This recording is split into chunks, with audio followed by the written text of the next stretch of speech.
Hey everyone, welcome to Myopia Movies. This week we're talking Hollow Man. Now, we've tried to do this on and off, we've talked about it for a long time, but we finally got to the Kevin Bacon CGI penis movie that everyone has been clamoring for. It's weird, it's kooky, it's incredibly bizarre, and it's, Paul Verhoeven, so it's kind of fun and stupid. This also will lead us into our Patreon episode. This movie stars Elizabeth Shue, so we're doing Adventures in Babysitting, the original. Thanks for subscribing, thanks for listening, thanks for supporting us, and thanks for joining that Patreon if you have not already. Thanks, guys.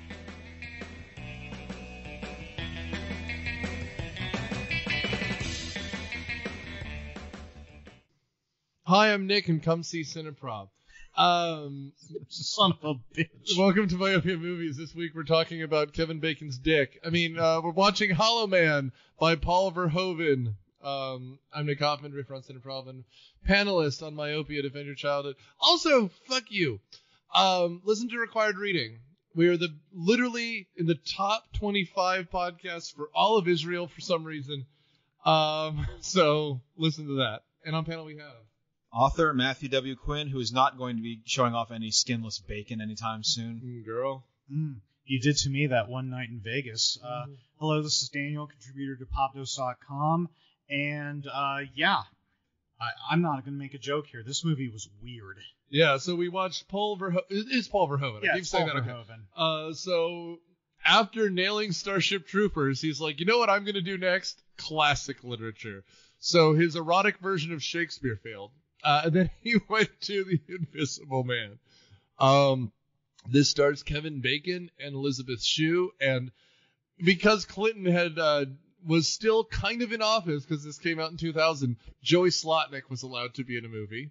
And Greg Grunberg was allowed to be in a movie. And Josh Brolin back before he was Santa. Yeah. Before he was discovered by a cinematic universe. Was he married to Barbra Streisand at one point? I thought he still was. I thought that was his father. James Brolin, not Josh Brolin. I don't know one way or the other. This is Hollywood. It could be both of them. There you go.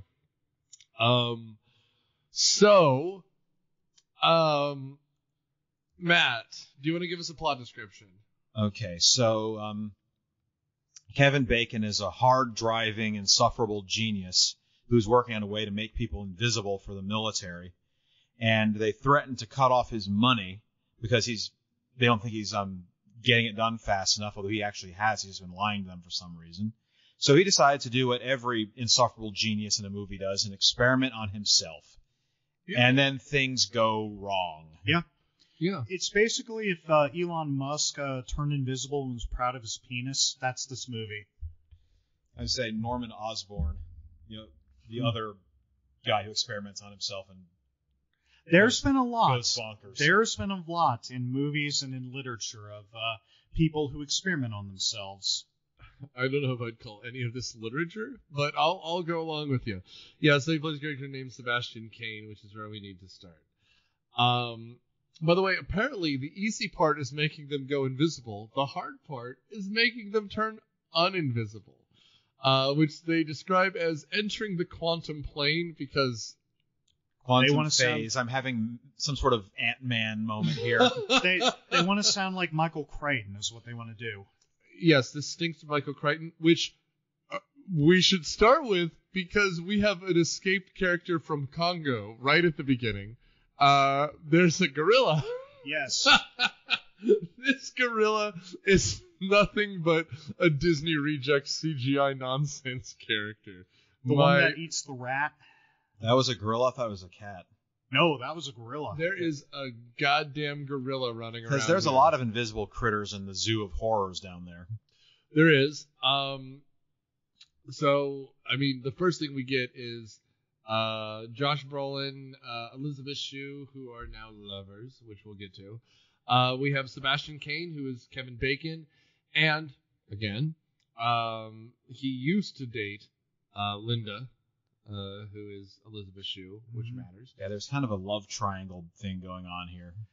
Everyone else in this movie, as far as the cast, doesn't matter. I know the general who headed up the project was the president in one season of 24, I think the revival. Yeah, and his name is Willem Devane. Yes. And he was in previous episodes Space Cowboys as the head of mission control with all them teeth he has. Oh, yeah. Yeah, William Devane is one of these character actors that's around. He always plays, you know, he's hit 60 and now he's just a toothy man. I don't know. He's also in future episodes Payback with Ben Affleck. And he's in The Marathon Man back in the 70s. Is it safe? I know about The Marathon Man. He was in that? He is, back in 76 or whatever. He's also in one of the last Hitchcocks, The Family Plot. Oh, yeah. Yep, there you go. You brought up 24. I was wondering if they're going to try and hook up jumper cables to Kevin Bacon's bacon to stop the terrorists so they can't find it. Well, at one point they do electrocute him very late in the movie, so hey. And you're right, he is in 24. Live Another Day. Oh, yes, the revival that they did for all of 12 episodes. Yeah. He's also in McCabe and Mrs. Miller. This guy's a good actor. You gotta live another day. I don't know what you're doing there, Matt. He's doing the Madonna song from Die Another Day, in fact. Okay. And he's playing it on a banjo, based on his hand gesture. My air ukulele. I was about to say, it's more of a ukulele sort of thing. Yeah. I'm rocking out. I can't headbang because my hair's too short. Well, you need luscious. Well, we're going to let you go on here for a second. When my hair grows long, it turns into a frullet. It doesn't mosh well either. What you need, good sir, is gel. Exactly. Okay. So, as mentioned a second ago, we have what is her name? Abby Good Gorilla or whatever from Congo. Amy Good Amy Good Gorilla. Amy Good Gorilla. Amy, piss, you turned me invisible. Amy Dude. roars a lot. She smash cut to her biting the hand of Josh Brolin, who was not married to Babs. Babs was married to his father, James Brolin. Okay. Besides, he's getting down with Elizabeth Shue in this. He's fine. Don't worry about Josh Brolin. He's both Thanos and getting down with Elizabeth Shue. He's fine. Fanfic time. Thanos getting it down with Elizabeth Shue. You know what? She's probably almost 60 now. Fine. She's doing fine. Don't worry about Elizabeth Shue. See previous episode. Don't tell mom the babysitter's on the train. Or whatever. As Matt said in the last episode, she's in Cobra Kai right now and getting a dock of her cap for leaving Las Personally, Vegas. I don't think we worry about any of these people. It's like they've got residual checks coming. Oh, no. Even Joey Slotnick, and God bless him, he plays a pervert. So does Greg Grunberg. Because Greg Grunberg is living in a 1980s movie, so there's porno just everywhere in his cubicle, and you're just like, oh, Greg Grunberg, you and your pornography. Yeah, because I bet you're going to make it to the end of this movie. So which one of those plays, creep minor to Kevin Bacon's creep major? So Slotnick is the guy with the blonde fro, and Joey Slotnick is. Greg Grunberg is the guy with brown hair who's kind of a chunk. Okay, because I know one of them was kind of like, it was like the evil Kevin Bacon and him were kind of feeding off each other and all the perverted misuses of turning invisible. That's Greg Grunberg. Anyway, so they try to they've developed a new chemical. We know this with Deus Ex Sexual Predator because Kevin Bacon is up late trying to color. He's describing the color of ping pong balls on a 3D rendering of a series of ping pong balls, and he turns them orange, and then it says unstable, and he's so mad because it said it was unstable. And we're supposed to understand science here, and we do, because it turned orange and then said unstable. That whole sequence is a character showing, not telling, because he's up at 4 a.m, he leans back in his chair, he looks up, you should be working on the ceiling, and then his pretty neighbor comes in, he's leering at her through the window. So yes, a hard driving nut job and a pervert at the same time. You mentioned Family Plot. There's totally a rear window scene with him watching a neighbor undress. Yeah, and that's the Deus Ex pornography. Like that is him. Like, put a pin in put a pin in Chekhov's pervert. Because that's going to come back at the beginning of the second act, or the beginning of the third act, kind of end of the second act. Middle of the second act. Yeah. But yeah, like Matt said, I'm joking aside, but like we get his character in all of like 35 seconds, and then after seeing this woman take her bra off, he has his epiphany, makes it work, and so he calls up Elizabeth Shue at like 4 a.m. and says, "I figured it out. We're gonna try to kill a gorilla via Deus year ex Bubina. 2000 via year 2000 video call." Yeah, this is a bunch of nonsense technology which has never existed. Yeah, that's what it is. And he sees she's with a man who isn't him, but doesn't know who it is, which will become an issue later. Yes. I miss those old tropes in movies where it's like, to show that it's all high tech, they predicted Skype or whatever, and just what it looked like then and what it actually looks like is just so bad. I'm stealing a joke from someone else. But he goes, the worst thing that happened with Obama becoming president is, how can we tell it's the future now? We've actually had a black president. Yeah. Are you kidding me? That was 6 years ago. That's right. I forget who that was. It might be Kevin Hart. I don't remember. But regardless. My brain stopped. Oh, so we get some like big dick energy. He like jumps into his convertible. He drives onto this abandoned military base, which I'm sure everything from the X-Files to Alien, like, it's been used as a basement. It's probably in Doom. Could you imagine this as an X-Files movie? Better movie. Yes, much. You have the first act, and then everything else is happening in the background. Like that Roman gets raped and killed, and then Scully's like, I don't know how this happened, Mulder. And he's like, it could be an invisible man. She goes, and it could be a werewolf. And they start making out because it's after the movie. And so apparently they're just banging the whole time, and we can't be bothered. Gee, Mulder, I don't think it's an invisible man. Those don't exist. Well, you don't know that, Scully. They might exist. And he's just hitting the back walls. Cut to them making out, and you see like the shimmery predator effect. It's Kevin Bacon. There's an extra penis here, Mulder. We have not done that second X-Files movie, have we? Do we need to? I mean, it's an episode. If there's ever been an episode, because we did that first one, and we were so giddy at how good it was. Mark and I were leaving that theater sad. It was the first time my wife had ever seen anything X-Files. And she's like, what do you guys see in this? And I'm like, I don't know anymore. I've never seen the movie. Well, Lent is coming up. I've heard bad things. You've never seen the second one? No. I haven't either. Lent is coming up. Don't you need to mortify your sin? I am mortified already. I'm Catholic. I feel guilty even for mentioning it. Anyway. He's got a Girl Scout cookie on his microphone there, ladies and gentlemen. And it's so guilt. And he's erotically eating it off the microphone. This is an ASMR video, and I'm about to unzip my pants.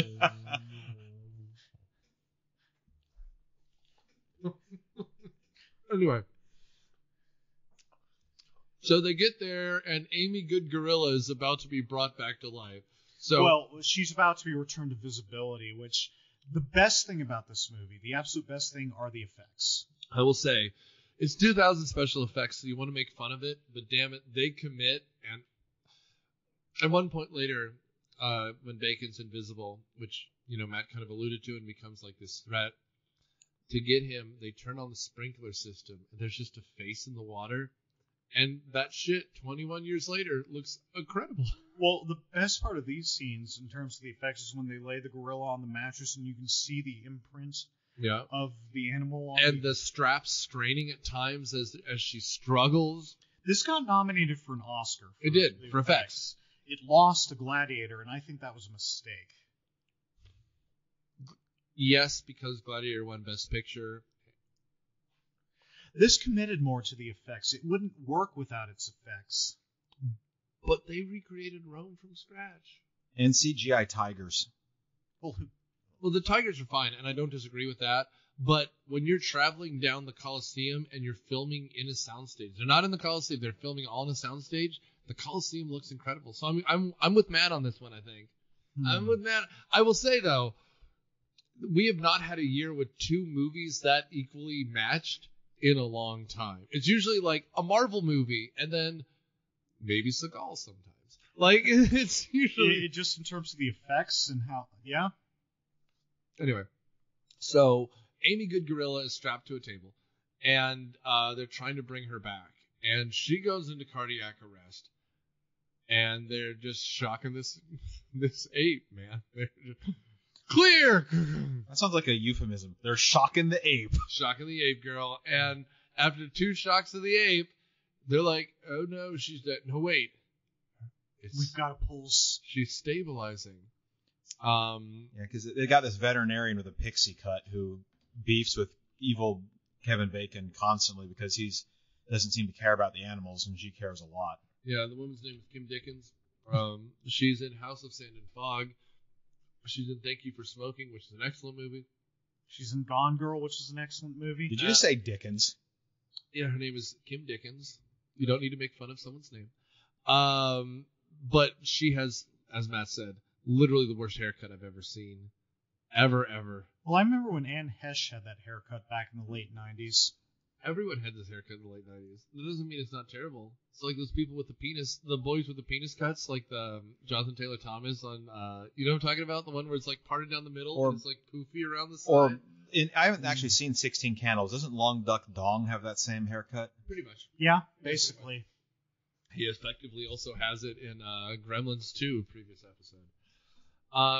So Kim Dickens is the best damn veterinarian they could find, and she's mad that she just has to bring back semi-dead animals. And the whole thing is kind of like, well, let's cut it up.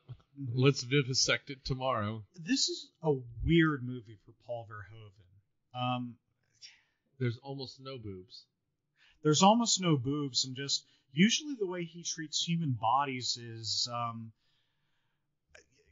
not in like Basic Instinct or kind of in Showgirls, because there's so much nudity in that movie that by the end it's like, oh yeah, you're seeing her boobers again. Who cares? Right. But in this case, I don't know. I'm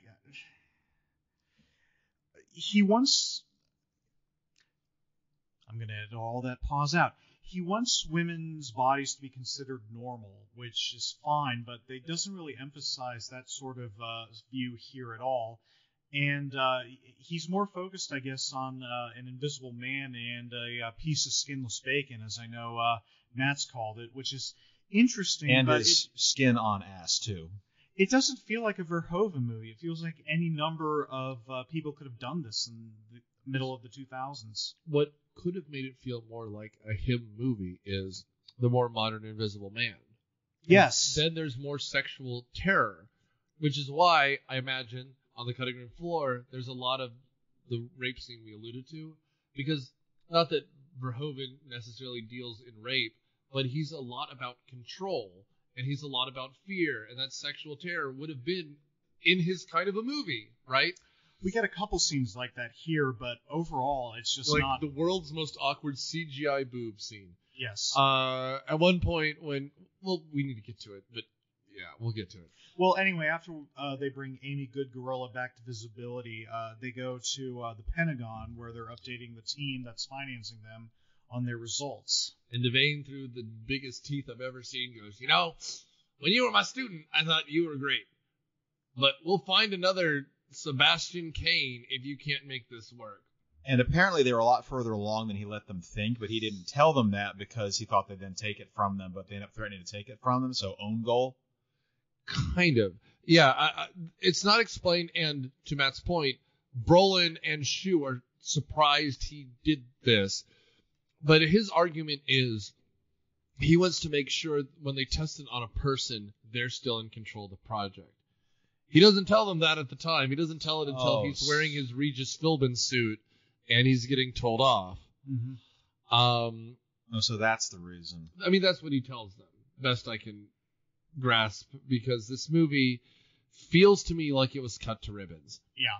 It's like an hour, it's 113 minutes, and apparently the director's cut is a nice tight 2 hours. And that 7 minutes might have made a lot of the difference, because there's a lot of cuts here where they're just like, bam, we're back at the thing. And I'm like, that conversation went on a little bit longer. I don't think that the director's cut would have eliminated the cheese, but 7 minutes can still add a lot to your movie. And to your point, for a movie that probably has like a 50% on Rotten Tomatoes, it deserves that Academy Award nod. And actually, for how greasily Greg Grunberg is, I would have given him at least a Golden Globe. Nobody in this movie deserved a Golden Globe. I'm shocked they got Kevin Bacon for this. I mean, he's their heat, right? Because, I mean, I like Elizabeth Shue, but by 2000, she was not a big star. Was Kevin Bacon a big star in 2000? Kevin Bacon is kind of always Kevin Bacon. When did they start doing that 6 Degrees of Kevin Bacon thing? I remember that when I was in high school. The early 90s. When were you in high school? 1999 through 2003. This is 2000, baby. So that's then. I'm just saying, like, I'm sure Kevin Bacon still had cheap heat. But that means to me, other than the CGI budget, it was all him. Because these are all character actors, again, except for Elizabeth Shue. And I love Josh Brolin, but babyface Josh Brolin is not what I'm going to a Josh Brolin movie for. I'm going for him post-2010, where he sounds like not garbage, but he's got that voice. He's got that... He raises my T levels just talking. Do you remember the Men in Black sequel where he was the new Tommy Lee Jones? I do, and he's dry as toast. Yeah. Yeah. Also, isn't he the star of Stay Tuned, Jonah Hex? Yes, that he DC is. movie. Ooh, I mean, if DC puts out a decent, I don't know when this is going to come out, so you can remove this. It's already come out. No, it will have already come out. We're gonna do Pattinson in the Batman. Well, we're gonna do a Twilight movie because he's in the Batman. Oh God. Because you know what? Pattinson and Kristen Stewart can act. No, they can't. Kristen Stewart sure as hell can't. Academy Award nominee Kristen Stewart for Spencer. Bullshit. I'm going to say she can act. One of the least impressive actresses playing one of the least impressive people in history. Bullshit. And I like Pattinson. I think he's a perfectly fine actor. I thought the Lighthouse was excellent. Did you like The Lighthouse? I just remember when he wrecked David Cronenberg's career with Cosmopolis. I don't think Cosmopolis was his fault. I remember he's the Hufflepuff who gets slagged. He does by Peter Pettigrew. In Goblet of Fire. Yeah. But anyway. He seemed all right in that. I think he's fine. I think he's totally a fine actor dealing with a bad script in those Twilight movies, which is why we're going to do them. Because to date, Twilight is our most downloaded episode. Really? It's been downloaded over 13,000 times. Jesus Christ. Yeah, and we shouldn't share our numbers, so you can delete that. But yes, it has been downloaded on iTunes alone over 8,000 times, and on Spotify it trended for a while, so we're doing just fine. Well, let's go ahead and get the champagne out and pop that and declare us the victors. So we're doing New Moon at some point, so that we can just watch Taylor Lautner heavy breathe for about 2 hours. Oh, that guy's career's gone. Well, let's hope he got some residuals from Twilight. I'm sure he did. Don't worry about Taylor Lautner. Yeah, we're not going to worry about any of these people. But anyway, in this movie, Hollow Man, Kevin Bacon decides that what they need is a human test subject to really prove the effectiveness of their serum, and he volunteers himself because they've brought back multiple primates before, so it's all going to be okay. Yeah, we're just primates. I suppose better to experiment on yourself than some hobo you kidnap. Yeah, I'd go with the hobo. Well, it would have made less rape in this movie. Probably. I don't know. Depends on the hobo. We could have gotten a murderous hobo. Then it would have been hobo with a shotgun, but he's invisible. Better movie. Yeah, I don't remember him raping anybody, though. In Hobo with a Shotgun? Yeah. Yeah, no, you're right. That's what I'm saying. Maybe it would have been a better movie. He was the guy shooting the rapists. That was the whole point. What was that Joaquin Phoenix movie that's like that? I was never even there. You were never even there. Where he's like a PTSD soldier and he's like saving children who are being trafficked and just murdering people. I have not seen that movie. I haven't either. I saw a trailer. I'm like, this probably is trying to say something. Oh, well, back to Cars 3. Anyway, so he's like, you know what's great? Human testing. And they're like, are you sure? And he's like, I told the government we were going to do it. And Josh Brolin glances at Elizabeth Shue because glancing is the only way they tell the truth in this movie until there's a murderous penis coming to kill them all. Anyway, so he's sneaking around the lab. He's finally gets this. The procedure is successful, and Sebastian turns invisible. After having like a heart attack. This is one of the best scenes in the movie of him turning invisible because the way it works is it's like by each layer of the human body. So he loses his skin. It's like he's dissolving. his skin becomes invisible, so you just see his muscles and arteries, and then the muscles start turning invisible while he's screaming in absolute agony. So they're having to animate this figure seizing up and down, and then eventually there's just a skeleton laying there, and then that dissolves, and then that's all there is. As it moves up the spine, it just starts writhing. It's incredible. And then, like you said, Matt, he has a coronary attack. And by the way, they were showing his heart rate go up, and I'm just like, my heart rate is higher than that right now. Yeah. Because I'm at the edge of my seat. But, like, yeah, and he's writhing, and he's, like, crashing, and they're like, he's afraid they're going to have a stroke. But, yeah, like, he has a heart attack, and then they bring him back, and then he's winded, and he's out of it, and everything's too bright because he doesn't have eyelids. It's great. Like, yeah. I mean, they're thinking about it here. That's one of the big things, though. If you were invisible, you can't see. Yeah. I mean, and they get through a lot of it. There's some rules they have to break. It's like watching a time travel movie. Give me the rules, because otherwise all I'm going to see is plot holes. And you know what? If you tell me the rules, I just have to buy the fact, okay, these are the rules of this invisible man. He's an invisible man, and that's where we're going to be. But, you know, they give us the rules. It's so bright. I can't see. Turn the lights down. Fine, we're turning the lights down. Man, I'm like Nosferatu. I can't show up in a mirror. Isn't this silly? Look at me, like, giving you guys a hug. And he tussles their hair, and you're just like, ooh. They look at him through, like, heat thermal goggles. Which, pause. If you have an invisible man, and you're afraid he might be murdering and or raping everyone, you're just wearing those things all the time. Now, in the beginning of the third act, when he's fully gone nuts, he starts to trick the goggles. Fine. But until that point, you're wearing those fuckers all the time. The second he's done, it's like, they take him off. Where did he go? You know what you're not going to see? An invisible man without the infrared goggles. Well, yeah. Up until a certain point, he's gone bad, but they don't know it. They think he's still their friend who's kind of an asshole. I always assumed this was just like the Virtual Boy, where if you wear them too long, you get a headache. They should say that then. Although, you're right. That'd be great. Or they need to recharge, or there's a battery pack. Yeah. By the way, my favorite part, which happens at the wrong point, this movie loses 10 points automatically for the first person to die being the black woman. Yes. But Janice, right? Yeah, the actress is Mary Randall. She goes back, she's like, well, son of a gun, I forgot my goggles. And she turns around to go back to get them. That should matter more, because she's like, holy shit, if I don't have these, I can't see the invisible man. And then he just breaks her fucking neck. And you're just like, you can't kill the black person. There's one black person in the entire movie, and she's the first one, and she just gets her neck. And for some reason, we see her on the toilet earlier. We do.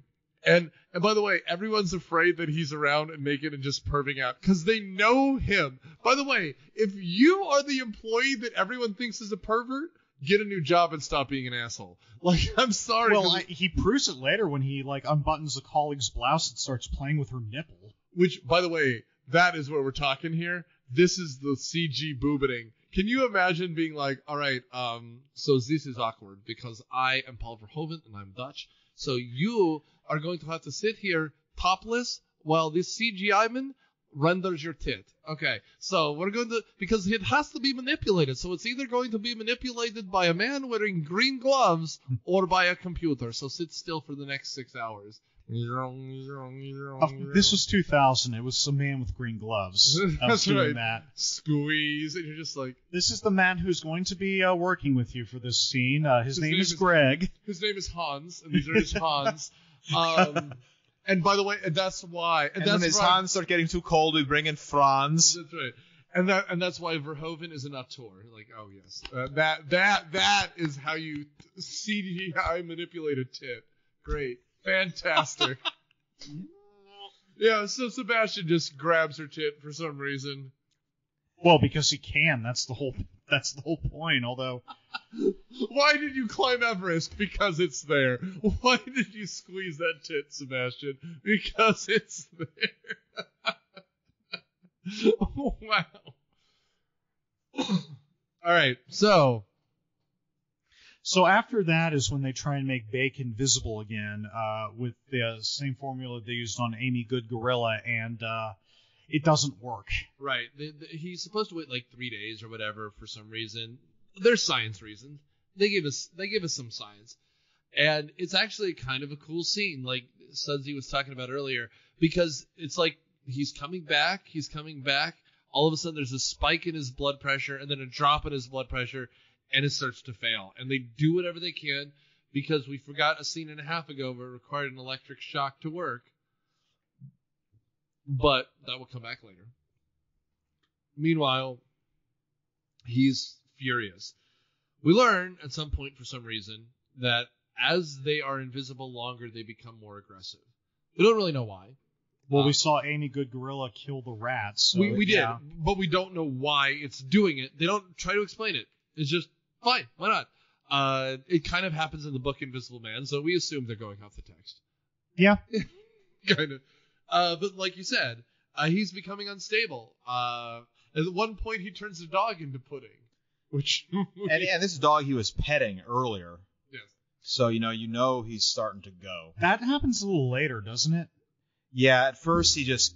They put some latex on him, like I guess kind of like in the book The Invisible Man or the 30s movie. With the bandages. Right. And so he then wants to get out, so he just leaves the lab and starts scaring kids.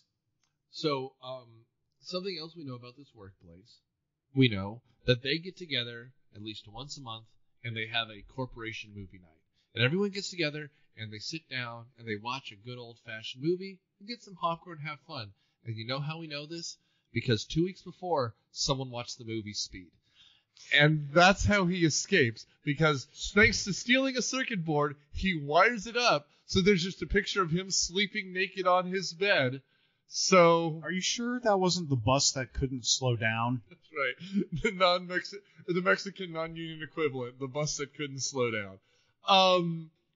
Because, and I love when Elizabeth Shue figures it out because he hasn't screwed the cover back on, and she's like, takes out the circuit board and goes, son of a bitch, he figured it out. Now, here was something interesting that I had forgotten about this movie. Does anybody here remember about David Manning? He was this guy Sony created that was essentially a fake film critic. So they'd put fake reviews on their posters and attribute it to David Manning. This was a David Manning reviewed movie. Oh, no kidding. Yeah. What did David Manning say about this film? Oh, boy. I forget. I think it was just something generic like another winner. Oh, God. Edge of your seat romp. An action-packed... Oh, that's so funny. It's like when Trump pretended to be his own press secretary. His name was Mike Winter, or whatever he called himself. The way that story ended, by the way, is Sony made an out-of-court settlement and agreed to refund $5 each to dissatisfied customers who saw Hollow Man, Okay. The Animal, Ooh. The Patriot, Oh, no. A Knight's Tale, or Vertical Limit in American theaters as a result of Manning's reviews. I'd say there are 3 of those that I would not take a review for. The other 2 I'd be with. I would take a review. I would take a refund for this movie and The Animal. Vertical Limit is not great, but I think I knew I was getting into when I saw that. Patriot is totally a fine movie. No complaint. What was the 5th one? A Knight's Tale. I like Knight's Tale. Knight's Tale fine. Knight's Tale is fine. It's not a great movie, but it's totally fine. It's totally a serviceable movie. Heath Ledger's in it. Paul Bettany. Some good young beefcake Wait, Paul Bettany. Paul Bettany as a Chaucer, wasn't he? Yeah. And again, he's a beefcake, and he's half naked most of the movie, so I'm down. I'm down for beefcake Paul Bettany. So is Jennifer Connelly. Hell yeah, she is. So, yeah, okay. This is also when Sebastian, I think, breaks out of the place and watches Linda about to have sex, right, with Matt. And that gets him so mad he has to kill a dog, as you would, I guess. This is where he, isn't he wearing thermal goggles to see the invisible dog and, like, slams it up against the kennel wall and you see the blood? The dog Infrared butchery. Yeah, and the dog smells him walking by and keeps barking, and he goes, shut up. And then we literally see him take the dog and smoosh it. Mm-hmm. Is this before or after he rapes his neighbor? This, I believe, is before. This is before, but that's what's next, because what they then do is say, look, we don't know what's wrong, but we're going to make you look like a person. So they take essentially the kind of modeling goop that they use on actors to make masks with, right? And they make a latex mask. I mean, they cover his eyes. In a scene, by the way, which gives me the heebie-jeebies, is she cuts the eye holes out. So Elizabeth Shue gets these scissors and reaches in to his face mask, pulls it away from his eye, and cuts a little circle, which I'm just like, ah! Yeah. That's like the eye-cutting scene from that, is it Antonioni, where you have the razor coming to the eye? Oh, that was Louis Benuel. Benuel, yeah.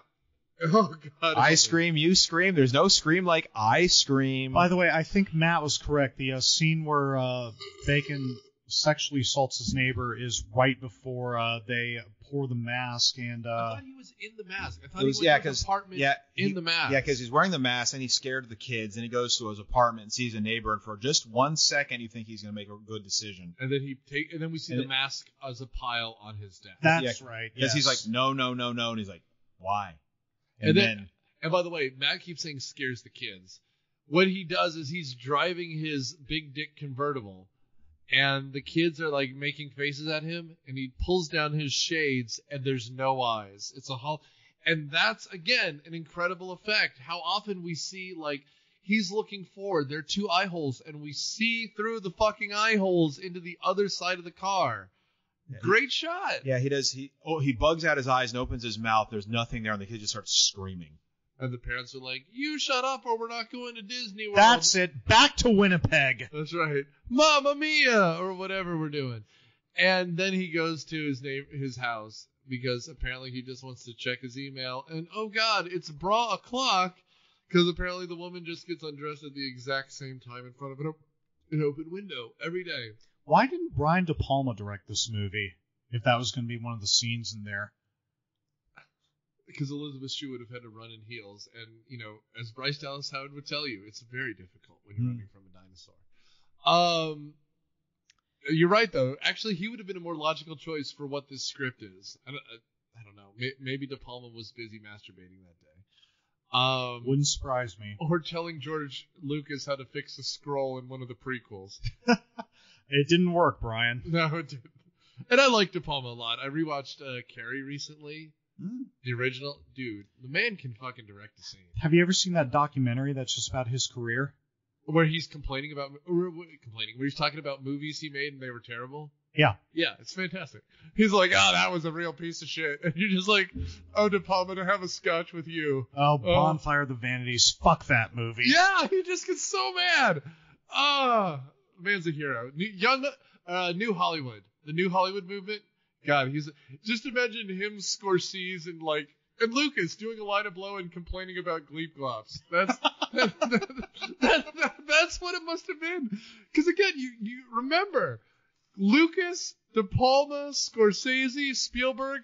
All right, guys, this is my movie THX 1138. You guys got to tell me what it's like. And that's what they were doing. Meanwhile, Coppola's back there just saying, "I need $50 million in 1970 money for this vanity project. We're going literally to Vietnam. Why? Because George Lucas was supposed to direct Apocalypse Now. But what if Sebulba was one of the snipers? No, Sebulba would clearly have been Colonel Kurtz in that version. Actually, I'd picture more of a Jar Jar Binks as Colonel Kurtz. Ooh, you saw grocery store clerk here to collect bill. Although I will say, Misa, your Vietnamese god now. If he had directed it, Harrison Ford would have been the Douglas role instead of just there for 45 seconds at the very beginning. You would have swapped those two. You mean the Martin Sheen role? Oh, you're right. It's Sheen. It's not Douglas. Might have been a better movie. I do like Harrison Ford, but Sheen and Ford, it's close. In 70s, it's close. Anyway, on my top shelf, baby, 4K. And the 4K pack comes with Redux, the original, and the director's cut, all in 4K. You know what? Fellow panelist Jeremy and myself saw the most recent cut when that was in IMAX. The director's cut like 4 years ago, 3 years ago? Yeah. Beautiful. Mm-hmm. I remember when Redux came out, and I saw it on a standard def DVD, and it was magical. And watching it in 4K, all 3 hours of it, whoo boy! Yeah, I think I have that on DVD and never actually watched it. I got it from a used disc store in Atlanta somewhere. Oh, Apocalypse Now, just Yeah. in general? Watch it. Next time I watch it, I will have 2 bottles of Coppola wine, and because it's 4 hours long, you need a lot. You need strong drink, to quote Hunter S. We need strong drink. Is Coppola wine strong drink? Well, 2 bottles of it. 2 bottles of it is a fat guy feast. Oh, there and by you the go. way, Marvel people, he's fine. He's totally right. It is a pure entertainment. We don't need to be mad at him like we were mad at Scorsese.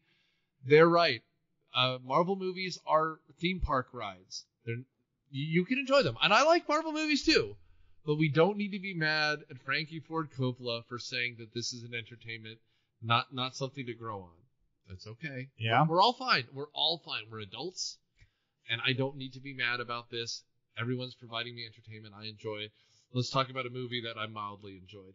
Yes, let's talk about the nightmare where Elizabeth Shue dreams Invisible Kevin Bacon sexually assaults her. Yeah, Which probably was a scene in the movie, and they're like, we got to take out one rape. Let's make this one a dream rape.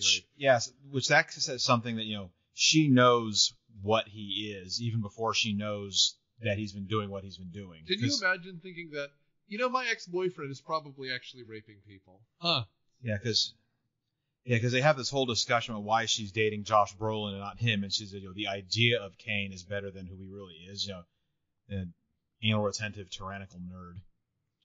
I want the Starship Troopers cast in this instead of what we've got. Neil Patrick Harris. Casper Van Dien as Sebastian Kane. Dina Meyer as the Elizabeth Shue character. Neil Patrick Harris as the Josh Brolin character. Why not? No. First of all, he's Joey Slotnick. He's the nerd in the booth all the time. That's fair. Yeah. I don't know. Whoever the pilot was that was training Denise Harmon? Richards. Oh, no, not Denise Richards. Denise Richards would be the Kim Dickens role, right? And yeah, I mean, you're not wrong. I don't know. Actually, what we need is RoboCop in here. RoboCop is Josh Brolin. Well, then Kevin Bacon's invisible dick is getting shot off. Oh god, can you just imagine the scene where he's like kneeling, no, and he's just getting torn to shit as they're pulling him away? It would.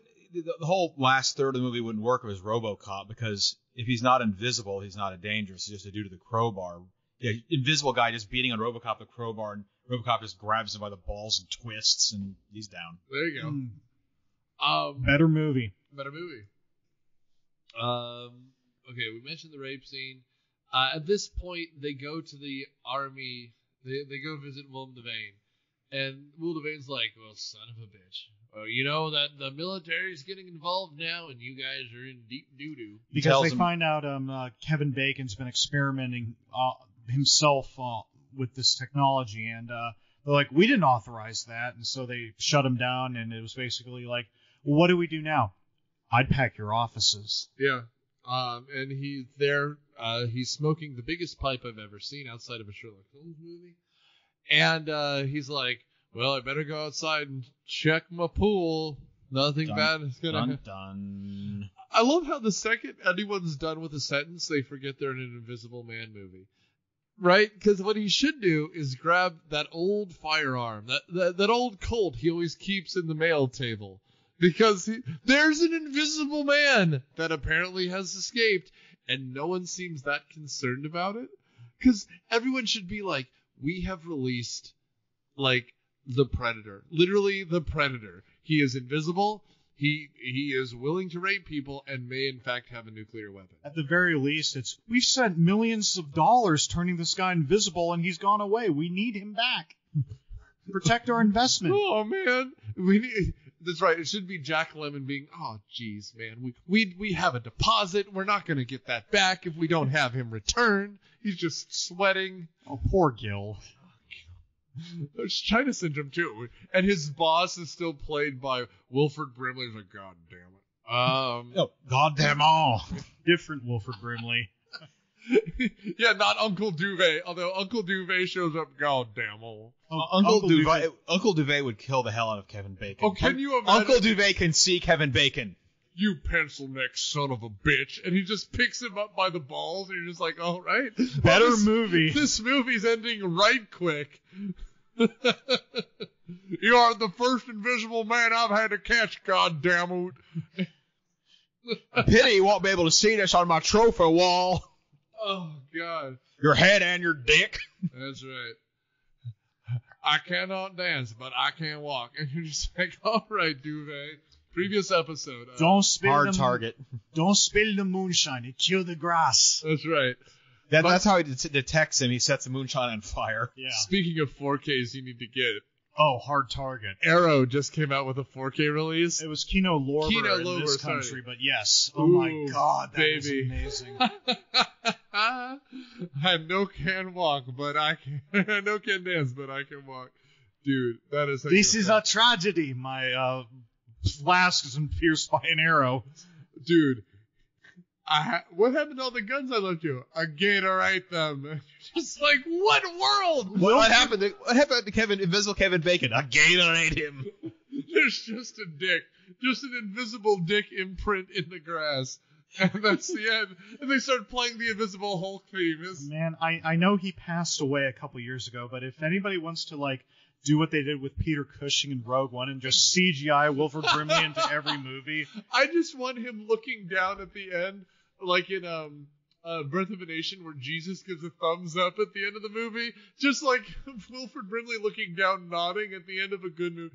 Yeah, that's how it should have ended. Yep. Up here in heaven, there is no diabetes. Oh, God rest his heavy soul. All right. So at this point, we're fucking hunting a naked man. And by the way, we keep joking about his dick. First of all, we see some grade A bacon cheeks throughout it. Like we see his nice, beautiful ass. But then that has to be in his contract. That it's like, okay, I have to show my ass at least once to the camera. I'm like 45 years old, and my ass is spectacular. Thank you very much. He's naked in this, only slightly more than in the Friday the 13th movie we did. Oh, fair enough. And then every time they render or unrender his body in 3D, the first thing that comes out is his dick. We have 3D penis, rendered penis, invisible penis, disappearing penis. We have every shade of penis from the special order menu at McDonald's you can imagine. And guess what? I wish you'd stop saying penis so much. Skinless bacon. I mean, and sometimes we give it the special sauce. Just a little bit of bacon smash. He's such a creep. He probably would want the special sauce involved. I mean, and he is flip-flapping throughout this entire movie, and it is amazing. And sometimes when he's invisible, they use like something to trap him. Like, they use a fire extinguisher at one point. They use water at some point. We of course have mentioned the Inviso goggles that use the heat signatures. And every time, one of the first things we notice is his penis. It's truly like we're using like a nudie code in a 98 video game. It's amazing. Here's a weird thing about this. He is a naked man just running around, and they're like getting hot steam on him to make him visible, which is fine, but how is he not feeling that? Shouldn't that burn him? Yeah, how is he picking up dudes and throwing them around? He's not any stronger. He's just invisible. I cannot render mentally the fact that everything is flip-flapping in that breeze. The idea of picking up anything heavy naked just gives me the heebie-jeebies. Right? At least there wasn't a folding chair involved. Oh my God, can you imagine? Oh no, I have to sit down on a leather couch naked. Just like, everything is sticking to things that are sticking to other things. Whoo! Rip. I'm sweating so much that my sweat's making me visible. Yeah, this is no Kroger Plus bacon, though. This is some elite, grass-fed, high-quality, grade A bacon, though. Everything is lean. Anyway, so let's talk about them making everything. Well, he cuts the comms to their lab. He starts killing members of his team. Starting first with the black woman, like you mentioned before.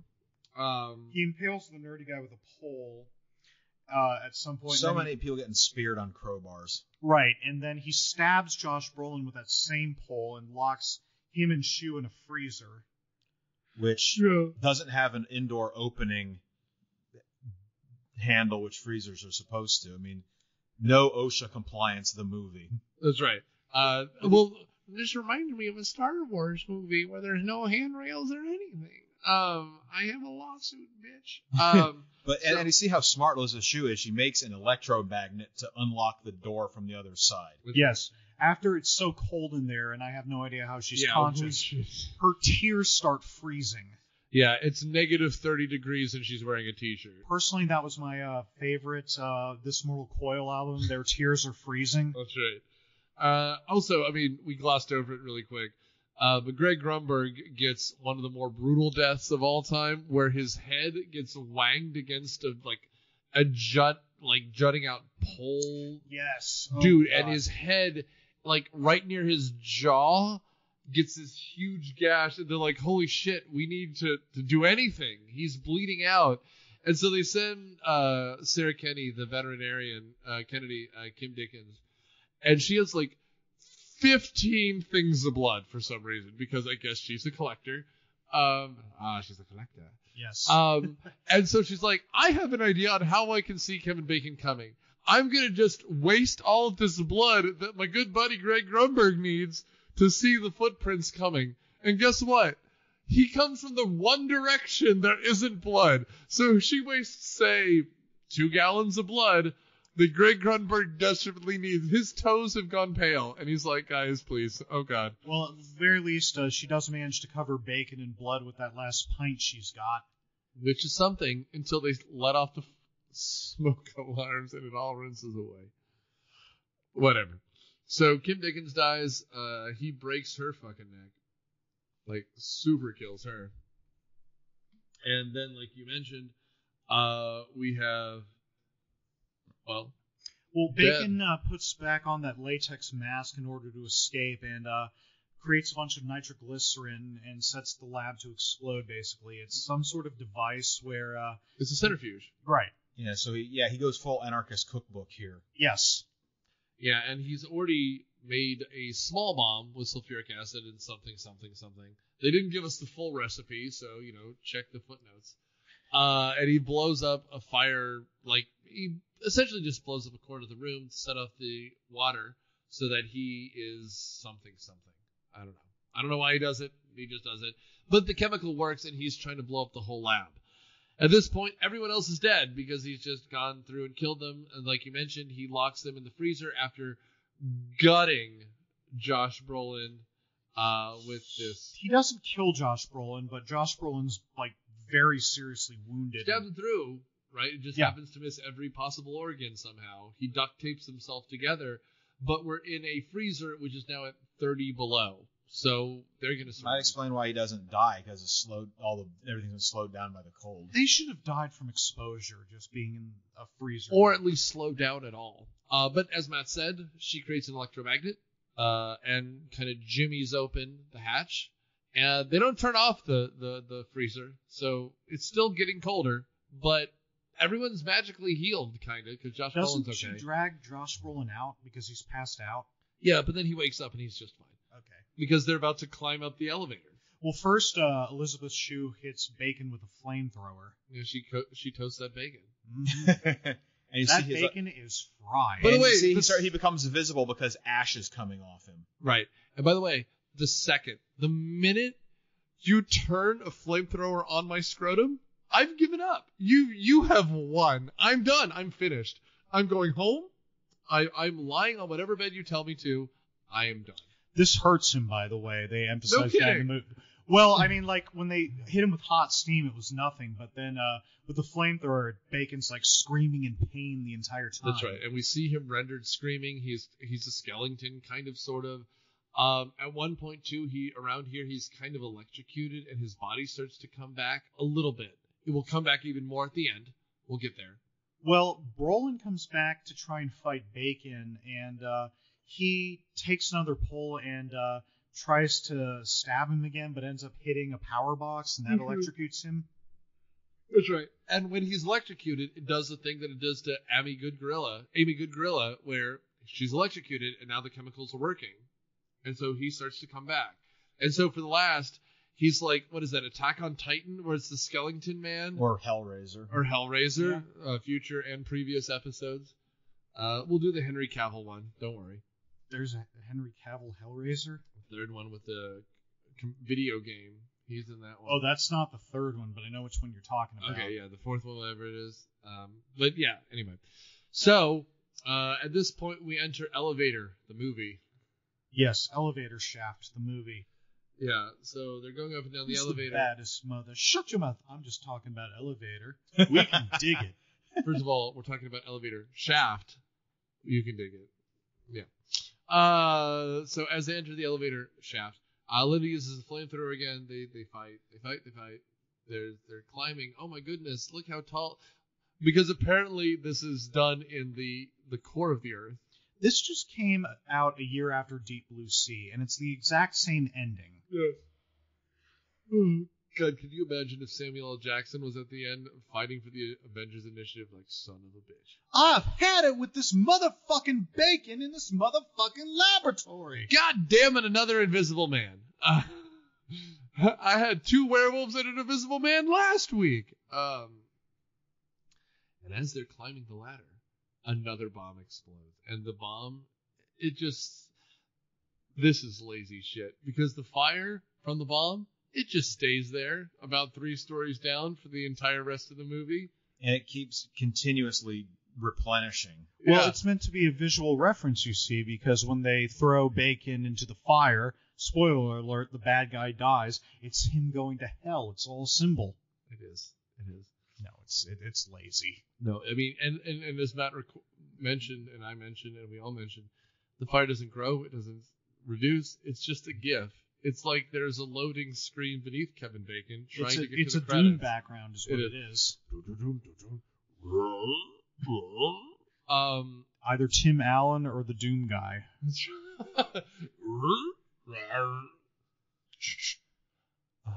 Maybe that's why you didn't see Wilson's face. Just like Doomman. It was just his mask. Anyway, at the top, there's a man with throwing a oh my God, you're in shock blanket over, so we know everything's going to be okay. Yep, there's a bit of a fight in the elevator shaft where they're climbing up they get out of the elevator and they're climbing up a ladder, and then a freight elevator almost falls on them, and then Kevin Bacon shows up. They beat him, and he falls into the GIF fire, and then they're at the top. Choosy mods, choosy GIFs. And then there's a direct-to-video sequel. Starring Christian Slater. Oh, how the mighty have fallen. Yeah, into a fire, naked with your penis flapping into a fire pit. We established this, man. At least in true Paul Verhoeven fashion, the movie knows when to end. And it ends immediately. Like, they're practically throwing us like the shock blanket over the credits. Like, well, it's just like RoboCop. It ends right after the bad guy dies, and which is another 4K I just need to own. I love that movie. RoboCop pre-order. Oh, really? RoboCop? And they need to put out Starship Troopers in 4K because I had to be there yesterday. Oh, it is. Is it now? Mm-hmm. Oh, I know what I'm getting for Christmas. Let's wrap her up. Matt. I rather liked it. I didn't expect to like it. I did. Okay. The irony of this is it's so cheesy. Had this been like shot for $1 million and been on NMST3K, I'd have thought it was a lot more charming because like they had a good idea, they just couldn't execute it. But in this case, they had Hollywood money behind them and spent all these millions of dollars on the effects, which are great, but the story's still so cheesy it almost doesn't matter. I don't know how to balance it, but the effects are great. If you're a special effects nerd, check this movie out. Otherwise, there's a bunch more Paul Verhoeven to check out. I'm more with Matt than Daniel, though I agree with literally everything Daniel said. This movie cost almost $100 million. It made $200 million, so it did okay. But like, if you made it for cheaper, it would have been cheesier and better. But that being said, I have nothing wrong with it. I enjoyed watching it. Even if you want to see it, I would say you could see it as a what's it. It's one of the most bizarre, weird, unusual sci-fi movies because, like, no one's playing it for jokes. They're playing for keeps. Like, it reminds me a lot of another movie, which is a stay tuned, Sphere, where they're trapped in this weird underground world, and there's weird shit happening, and no one quite understands the science, but we're taking their word for it. But that is dull as dishwater. This just has a lot of penis. A lot more penis than you'd expect from a movie. But yeah, no, I think it's totally fine. I'm with Matt. See it. Again, it's on Netflix. Like, nothing's stopping you from watching it. Give it a shot. Yeah, I mean, Netflix is free. No. Yeah, there you go. Yeah, it's available, man. So take a gander. Anyway, we're out of time. We're done for Shoevember or whatever month this is coming out. Elizabeth Shue is good in this. She's fine. Anyway, so thanks for watching. Thanks for reviewing. Thanks for listening. Thanks for doing all the things you do to support us. If you're not on the Patreon, join the Patreon. If you are on the Patreon, thank you, and consider joining and getting other people to join the Patreon. So we keep doing the Patreon, because Patreon. I think you got enough keywords now. That's right.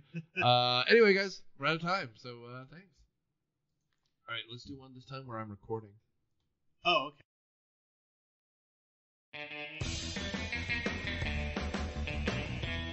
Myopia Movies is produced by Nick Hoffman and Daniel Settis.